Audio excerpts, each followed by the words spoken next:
Salve, and welcome. Today we're in John chapter 2, taking a look at verses 20 through about the middle of this page, which looks like it's the end of verse 21. Here's our rubric in Latin, everything that we're looking for as we go through the text. Let's go ahead and get started. Dixerent ergo Iudae quadraginta et sex annis aedificatum est templum hoc et tu tribus diebus excitabis illud? Ille autem dicebat de templo corporis sui. And that's as far as we're going to get today.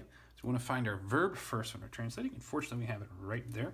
This erant we should recognize as our third person plural perfect tense ending, especially since we've got that ending right there. We've seen it many times before. Don't need to parse it. But we want to find our subject. Ergo doesn't work. Iudae. This I right there could be a nominative plural. Looking ahead, looks like we have direct discourse right here, so that's our best option. Nominative plural masculine. Jews said, and then ergo just means therefore. Quote. Find our verb again. Nope. Nope. Nope. Aha, here we go. Est from sum esse fui. However, if we look ahead, aedificatum, this could be the fourth principal part of aedifico, which is a first conjugation. Alpha, not alpha.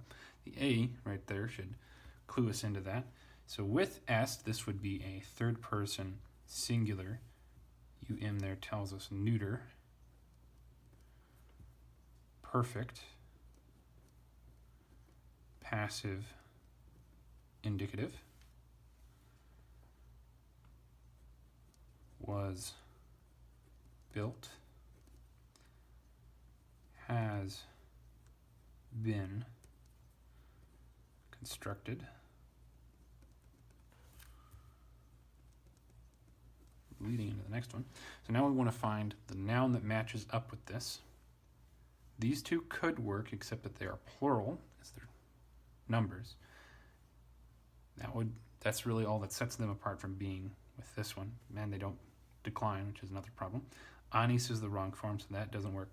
But here with templum, we have and templum is a neuter word, so this one has got to be the subject of this verb. So that would be nominative, singular, neuter. And if we take a look ahead, hoc appears to be modifying that from hic, hike, hawk. This temple. And now we can take a look at what came before and figure out what's going on there. Anis is the word that we should start with because it's the only thing that declines.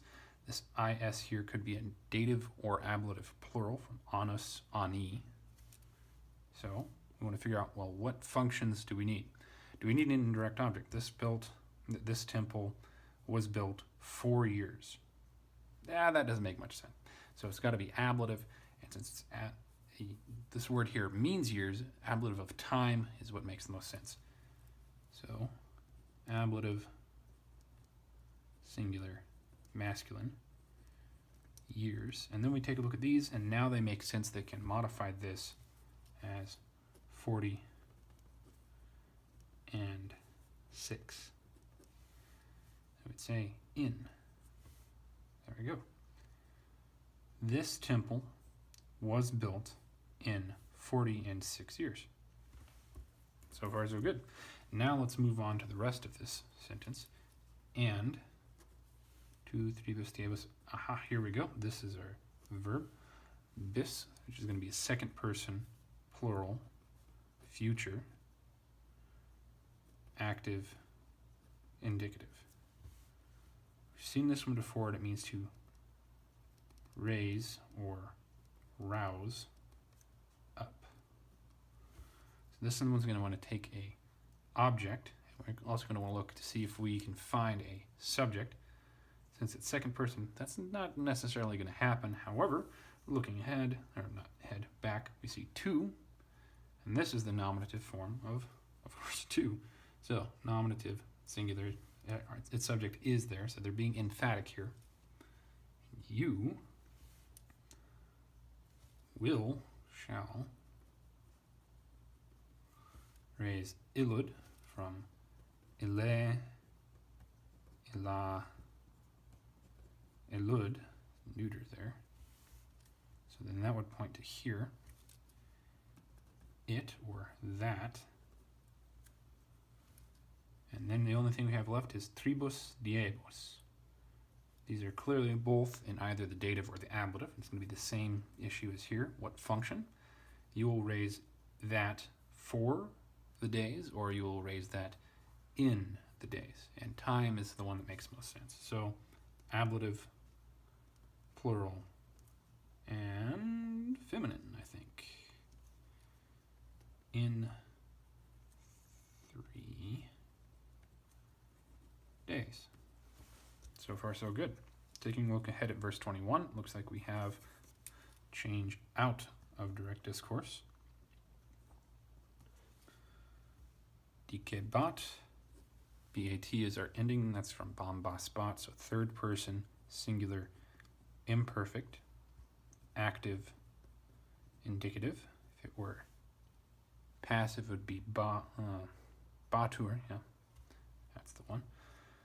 Now, I'm going to hold off on translating this for a minute because it's in the imperfect tense. And with the imperfect tense of verbs, we have a variety of different ways that we can translate it, and we need the context around the verb to really figure out which one or which ones fit best. So looking towards the beginning of the sentence, we find ile, from ile elalud, clearly the nominative singular masculine.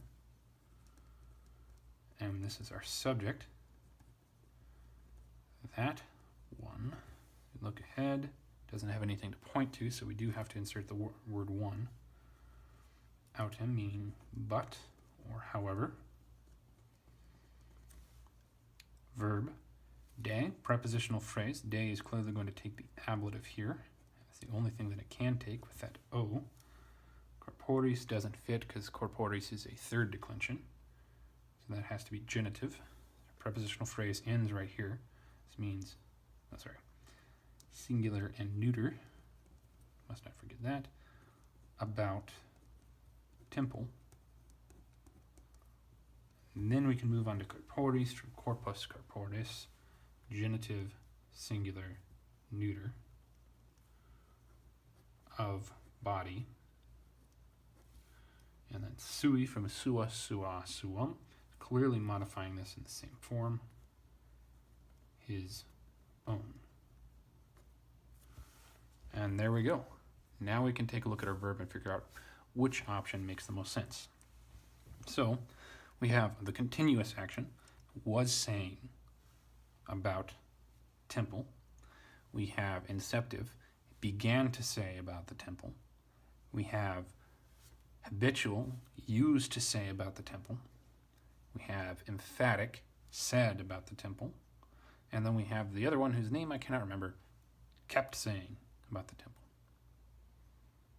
So there we go. You need to figure out which one of these makes the most sense, and as far as I can tell, the ones that sound the best at the very least are just the continuous, the habitual, and the emphatic.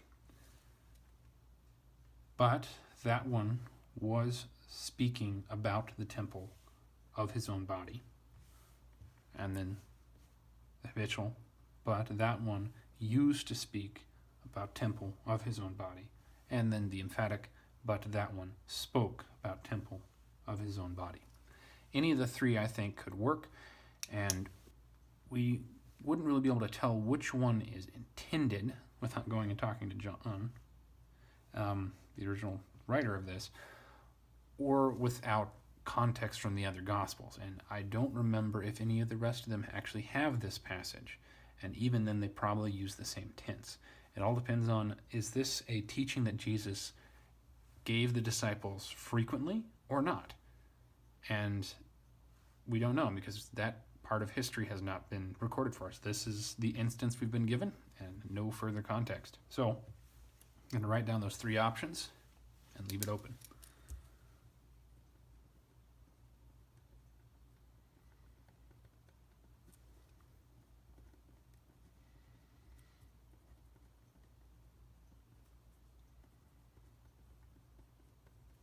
And there we have it. Let's take a look at it in its own context and then the greater context in the beginning of the paragraph. Therefore, Jews said, this temple was built in 46 years, and you will raise it in 3 days. But that one used to spoke about temple of his own body. And then, buried under paper, too many papers. And Passover of Jews was near, and Jesus ascends to Jerusalem and discovered in temple those selling oxen and sheep and doves and money changers sitting.